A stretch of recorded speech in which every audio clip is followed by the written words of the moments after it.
the next guest is not scared to call people out, okay? I met Alex Svetsky online in June of 2018. He was on my This Week in Bitcoin show. And right away, he impressed me with his conviction, okay? He believes what he believes with Bitcoin. He does not change his tune in terms of Bitcoin and what he stands for, his principles. He is from Australia originally, which is a beautiful country.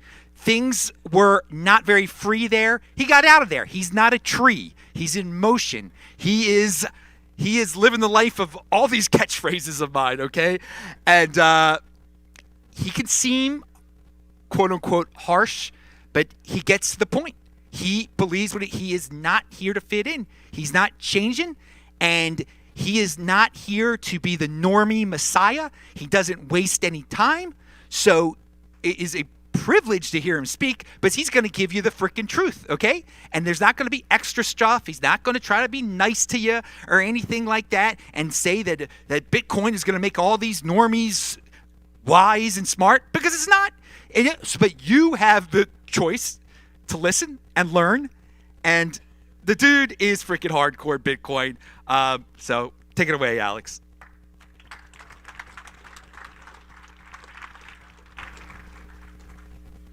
Thanks, brother. Thank you, Adam. I can't see this. All right. Before I kick this off, just to get a gauge of the room, has anyone ever read the remnant articles that I wrote? Let's see if I can get a show of hands. Okay, all right.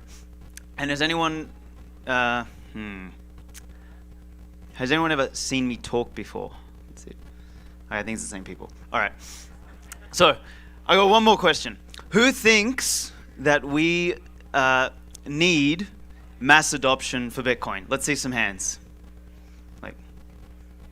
All right, fantastic. I am here to disappoint the fuck out of all of you, because mass adoption is a scam. The idea of mass adoption, this is like one of those phrases that just pisses me off, and it's pissed me off since the first time I ever heard it. And in the early days, I didn't know why it pissed me off. It just did. And last year, I kind of decided to deep dive and explore why it pissed me off. And the answer comes in the form of a meme, which is this one. Thank you. And I mean, I updated the meme specifically for this conference, and it was a really sophisticated update, which was inspired by one of yesterday's talks. So, mass adoption is a fucking scam. So I'm here to talk to you guys about why the real thing that we need to be focusing on is selective adoption. And this image here I love, because this is kind of like the story of my life. Like, yes, you are all wrong, fuck you, and we are right. Now, this little guy here by himself represents Bitcoiners, because that's just the way it is. So, I wrote an article about 6 months ago, which made a bunch of people rage quit from Twitter. And the premise of it was mass adoption is never the goal for anything transformative. The masses, who are the herd, they by definition come last. They do not set the trend but follow it. They are the laggards. They either have no idea what they want, or they simply default to what is available. And I'm going to dig into this idea as we go through. But before I do, I just want to give a couple examples of previous technological and societal transformations that had nothing to do with mass adoption, but that had everything to do with this idea of selective adoption. And I'm sure, I mean, some people, whatever you think of Henry Ford, you think of him, but this quote, which is attributed to him, is quite accurate. If I'd asked people what they wanted, they would have said faster horses. And the same goes for all of these people here. So you've got Galileo, you've got Einstein, you've got Newton, you've got Tesla, Steve Jobs, Henry Ford, and every single other innovator, every single person who's ever changed the world didn't do something that was appealing to the fucking masses. That was never the goal. What they did was they created something fundamentally different and incompatible to what came before it. Like, Tesla didn't build a better candle. He he helped introduce electricity into the world, which was fundamentally different to the candle.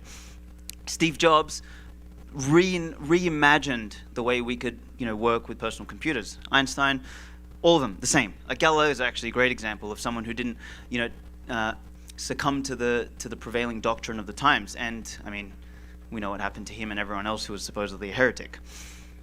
So our Holy Father, Satoshi, also said the same thing. Like, if you don't believe it or don't get it, basically piss off. I don't have time to convince you.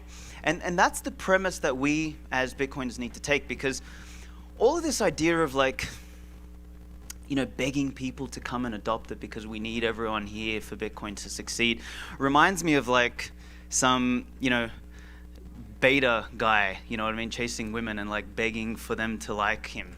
Like it actually just scares the girls away. Like if you're a woman here, how much do you like it for guys like chasing you around and trying to fucking please you? Like, it doesn't work, right? So we don't need to take that posture. We have something better. It's fundamentally superior, and everyone else needs it. We don't need them, and they will default to what is better over time because it is fundamentally better.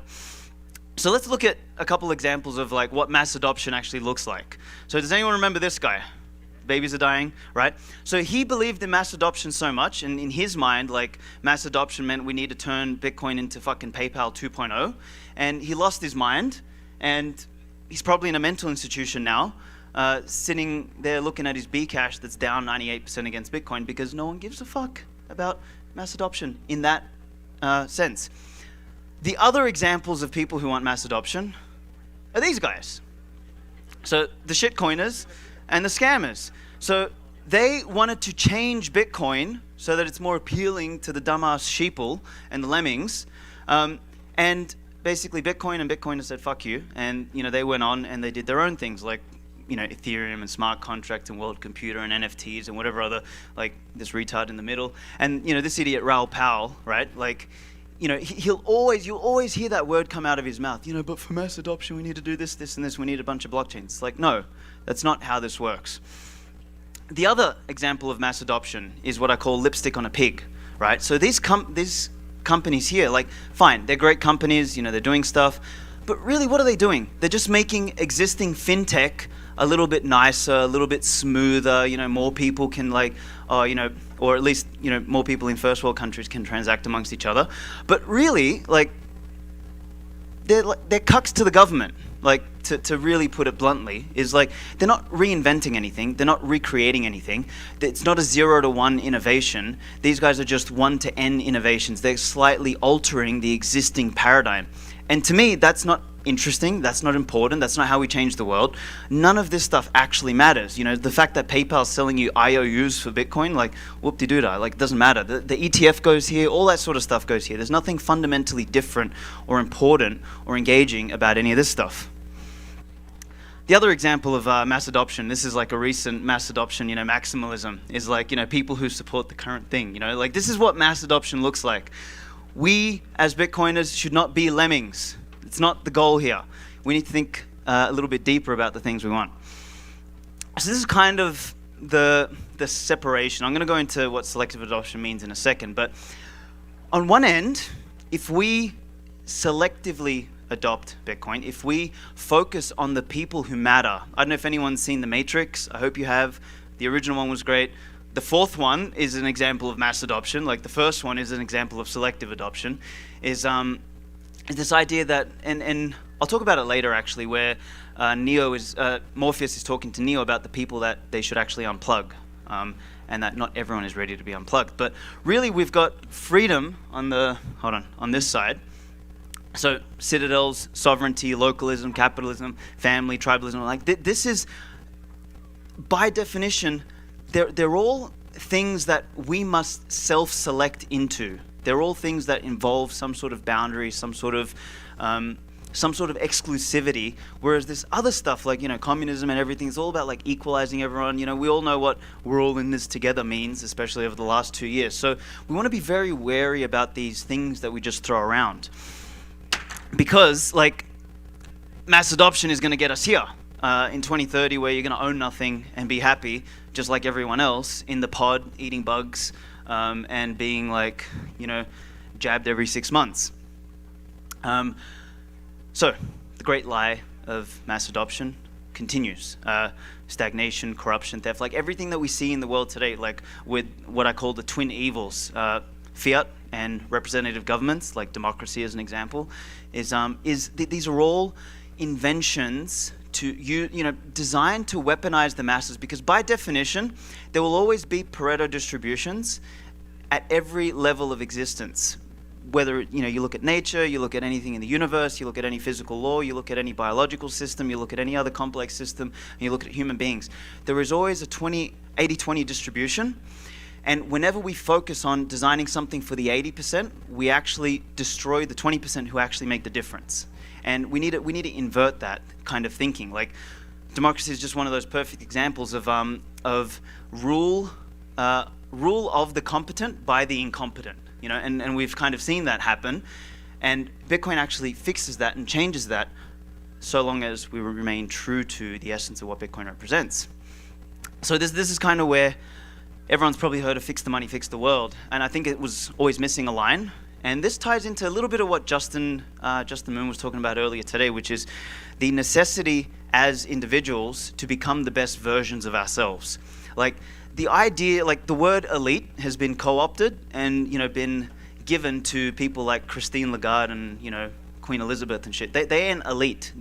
I want to rephrase those people as parasites. Like, to be elite, think of it this way. It's like Bruce Lee was elite. Alexander the Great was elite. Or Steve Jobs was elite. Or Einstein was elite. Or Newton was elite. Like, elite means to be the best version of yourself, and that's what we need to think about as Bitcoiners, is that we want to be elite, we want to be noble, we want to be the best, because that's how you actually set the trend and create a new world that the lemmings will default upon, because they won't have a clue. They don't know.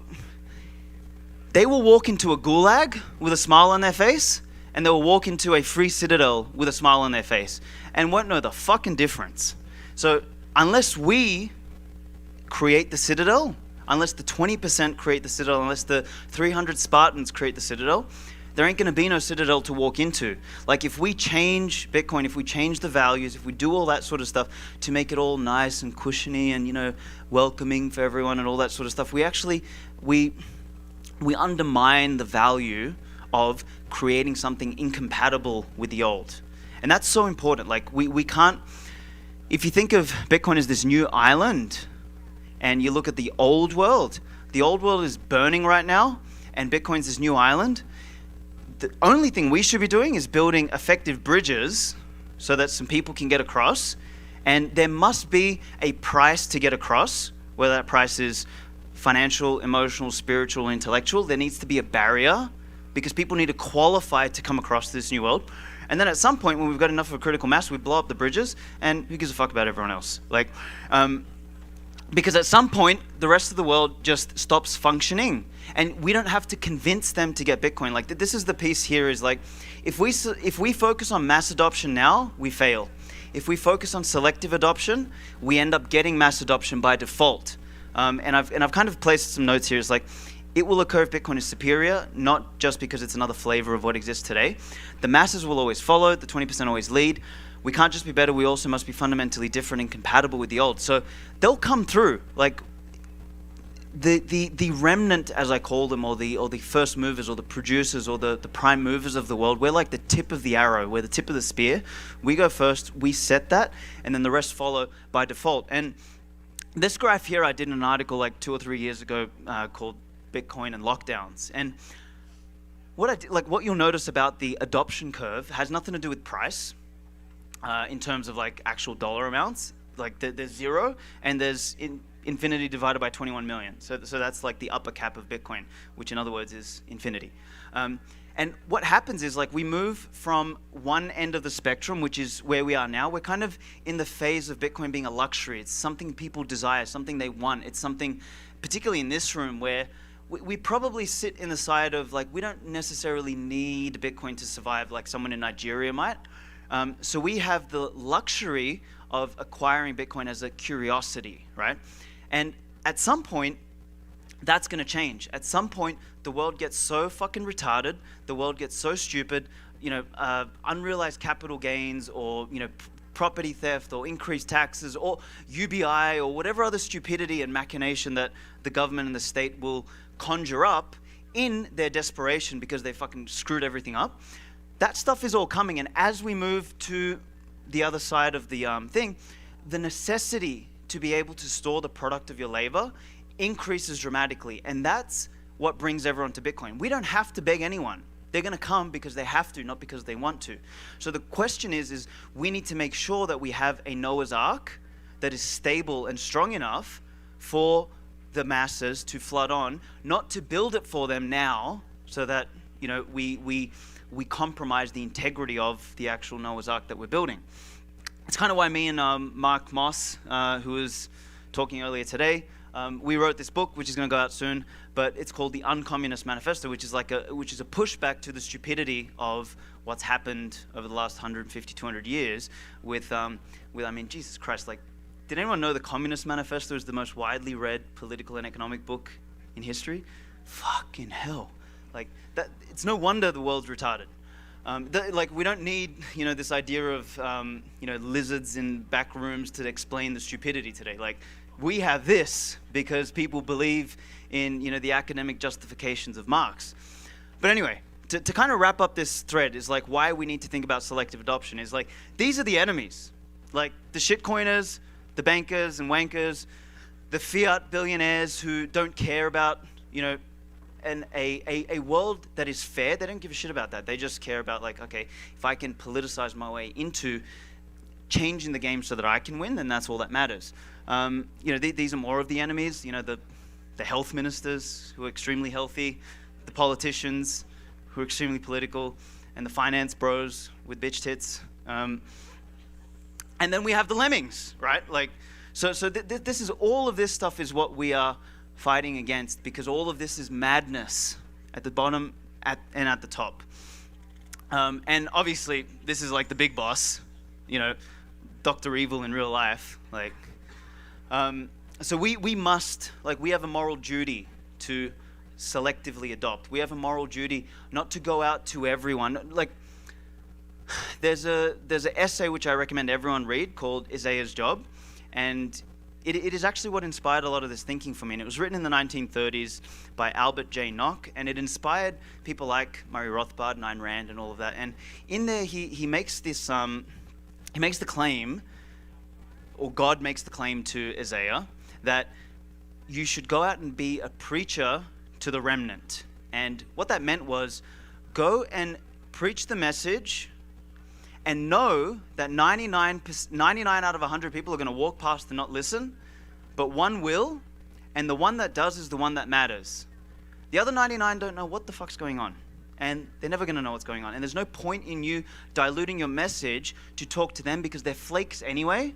And when the times get tough, which, mark my words, the next 5 years, as Bitcoin faces a bigger and bigger, boss in the game, times are going to get tougher. And what we want is the 300 beside us, not a bunch of lemmings, because they're going to run at the first sight of the government saying, oh, it's illegal. They'll be the first ones to dump their Bitcoin. They don't give a fuck about no movement or anything like that.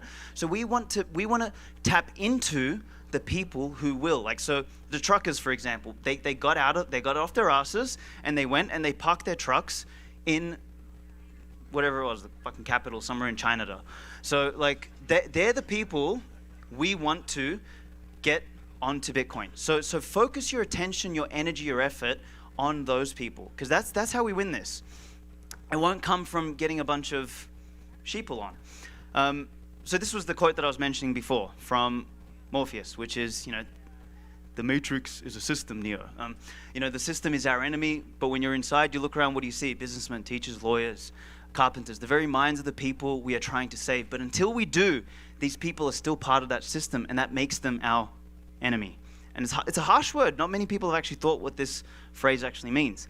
You have to understand, most of these people are not ready to be unplugged, and many of them are so inured, so hopelessly dependent on the system, that they will fight to protect it. And that's such an important line, and I think one of the most important little quotes out of just about any movie made in the history of humanity. because that is the case. That is the hard to swallow pill that everybody who wants to be all kumbaya and nice about Bitcoin as a revolution wants. They don't want to believe this. And the reality is, when Morpheus went out, and all of the the whole premise of the Matrix was they didn't just go and unplug everyone. They unplugged specific people who had enough curiosity, had enough desire to want to be unplugged. So what we as individuals and as Bitcoiners need to be is beacons of truth, beacons of signal, who don't dilute the signal just to appeal to the lowest common denominator. That's what fucking politicians do. Seriously. Like, that's their job. The job of the politician is to dumb down the message so far that they appeal to the moron, and then they basically tell 5 morons that I'll give you 15 cents each. They go to one intelligent person, they tell them that they'll take $1 from them. He keeps 25 cents and gives 15 cents, earns 5 votes and loses a vote. Like that's politics for you. And that's like the cancer that's eating the world, which we need to basically abolish. So we as Bitcoiners need to sort of win this. And this quote here in the middle where who knows Francis Puleo here? I hope everyone, yep, he's a fucking legend. He's like my Canadian brother. But this was one of my favorite tweets, and I remember seeing this. It's war is coming. Deep down, you can feel it. They're coming after Bitcoin next, the last bastion of liberty. The great reset cannot succeed if Bitcoin succeeds. I'm so fucking ready for this. And the crypto dweeb, we can't win. And this guy's like, we don't want you. Fuck you. Stay at home with the women and children. So like, that's the energy we need.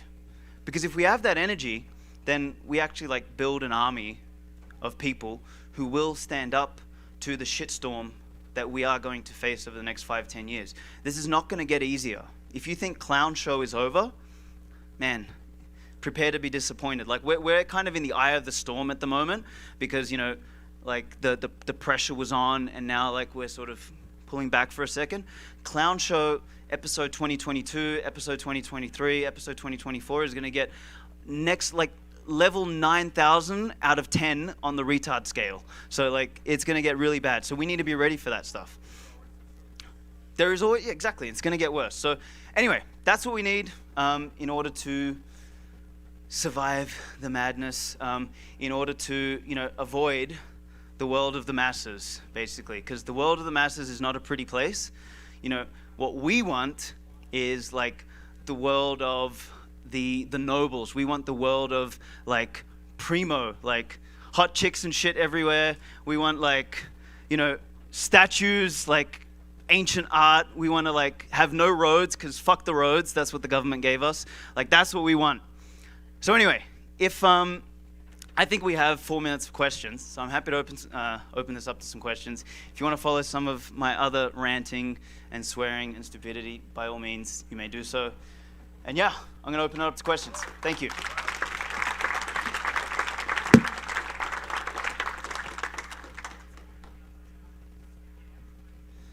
All right, Ugly's coming up. I love it. Hey, Alex, that's a great presentation. Love you, man. But you know what? I think you're wrong in a couple places. 20% is way too big. At the best, it's 10%ers. It's really that bad. And the other thing I kind of want to hopefully can change the narrative a little bit. I think it's community and not citadels. I think because that community, if you can build it from the bottom up, that's going to protect you more than building a citadel and trying to defend it. Your community will defend you if you develop it. So I don't know. I just wanted to react because that's a great presentation. But like I say, there's a lot fewer of us than we think. Yep. And to me, we have to do this in a community and not have this because the citadel kind of is a, your castle concept, and we're not castles. Okay, so I'll comment to both of those things. So yes, I agree. I've got this idea of like in the second article that I did in the Remnant series was the idea of like the remnant. Then you've got kind of the inside that 20%. You have another 80-20 distribution. So the 80% of those are dormant, and then there's like 20% active remnant, and then there's another 80-20 in that, which is like the active and the radical remnant. And so if you actually do those percentages, it's like 20% of 20% is 4%. and then which I would argue is probably the Bitcoiners. There's 4% of the world, so it's an interesting heuristic. It's not by no means scientific, right? Like it is a thought experiment. But if 4% of Bitcoiners, then of those 20%, then it's like 8%. So the 1%, there it is again, are the radicals, like the people in this room, because there's a hell of a lot of Bitcoiners that aren't here, for example. So it's kind of how we want to think about it. And then to the idea of citadels and versus communities and everything, I think that just is a varied thing that everyone's going to have their own flavor and do something different. So, for those who communities work well, great. For me, I'm totally going to build a kingdom with big ass fucking walls and drones and shit. So if any of the lemmings get anywhere near me, I'm going to blow the fuckers up. But that's just me. You don't have to be like me. What's up, buddy? What's up, buddy? You and I have talked about this a little bit as well, and kind of leading on to that last question, something that I think a lot of us should be thinking about is what sort of skills should we, right now, like you said, it's the eye in the storm, right? It's right now is kind of a time period of skill building. So for you, as you look at the future, what kind of skills are you focusing on, honing in on for yourself? Well, pick up artistry is one. No, I'm kidding. That's your skill, my friend. I don't know about that. Definitely not. Okay, no, I think so. Seriously, it's like communication is one. Writing is a really interesting one, because what writing forces you to do is it forces you to synthesize all of your ideas and actually put them on paper and actually be able to present a compelling case. Because people sometimes misunderstand me when I say fuck the lemmings and fuck the masses and everything. Like they think that what I mean is just tell everyone to piss off, and that's not what I mean. What I mean is being very selective with your energy, because like we as Bitcoiners appreciate the idea, the idea of the scarcity of something like Bitcoin. You don't just go and like, throw your Bitcoin around. So in the same way, you don't just go and burn your energy around. You focus on the people who you know will actually have some meaning. But to do that and to do justice to that process, you need to be able to communicate ideas effectively. So I think learning to shoot is probably a good one. Learning to cook, learning to, chop a cow's balls off, so that way, you can fix a car. Mechanics is a fucking fantastic one. Probably some coding, some electronics, some engineering, some farming, aquaponics. There's a whole range of things that we need to think about doing, because we're going to need to somehow interact with each other. Even, to an extent, like we're probably going to need to learn statecraft as well, and learn how to navigate the political shit show, because that's only going to get worse. So we're going to want to have our own little plants and stuff in there doing stuff. So anyway, I think it's very broad. Last question. Great presentation. Thank you. You mentioned an essay, something about Isaiah. Could you repeat that, please? Yes. Isaiah's Job, J-O-B, by Albert J. Nock, N-O-C-K. So I think that finishes it up. Tone, thank you for having me on.